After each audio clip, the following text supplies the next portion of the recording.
Hello everyone, my name is Mary Godden Hughes, and years ago I wrote my book, The Last Slow Dance, for my husband because I wanted him to know how easy and simple love could be, and I also wanted to change the definition of the fairy tale.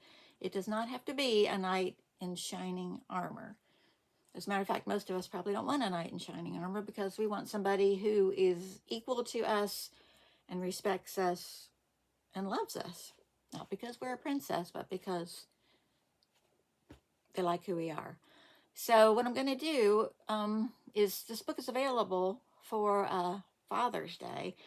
And it's really strange because when I wrote this book, I had no idea that even though my husband never read this and we got divorced, about 1,000 other people did.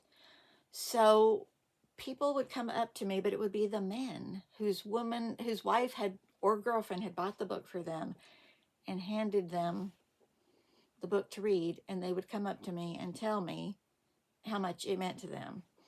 So I'm going to read a little bit every day, and hopefully you will go to Amazon.com and get The Last Slow Dance by Mary Godden Hughes. You can see my book poster behind me, which is backwards. But it has a different cover now, but that is it. The Last Slow Dance is available on Amazon. And I'm going to read you just how it starts out, okay? And maybe read a paragraph of each chapter every day, okay? There was no fluttering of angels' wings, no photographers roaming dusty Iowa roads in search of covered bridges, no messages in a bottle, though I would have welcomed such portents of fate. There was only me, Michael McKean, hovering on the brink of 40-plus years on the earth and sitting in a dark bar and grill strumming my guitar. I was supposed to meet someone that afternoon before my first set of the evening. I knew nothing about her except that I was friends with her brother. He was the editor of the local newspaper. We both fancied music, he and I. I considered myself more a James Taylor type, a balladeer with an acoustic guitar. I started out playing mellow tunes, but I noticed that it wasn't until I grew my hair out about 3 inches long, longer than it was, that people began to show up to hear me play. There was nothing special about the setting or the time or the place, just a normal day.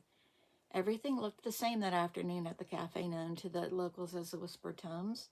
There was still sawdust on the floor and baskets of peanuts in need of shelling on the tables. Jake, the owner, was rambling about in the kitchen, softly clinking glasses as he dried them. Nothing special, nothing out of the ordinary, until Mary Livingston walked through the door. So I hope you'll join me tomorrow for chapter 2, just to give you a little tidbit. And if you want to read it, you can read it immediately on Kindle.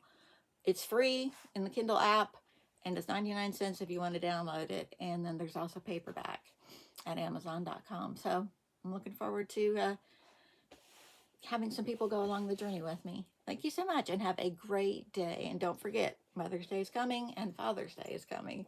All right, have a great day. Thanks. Bye.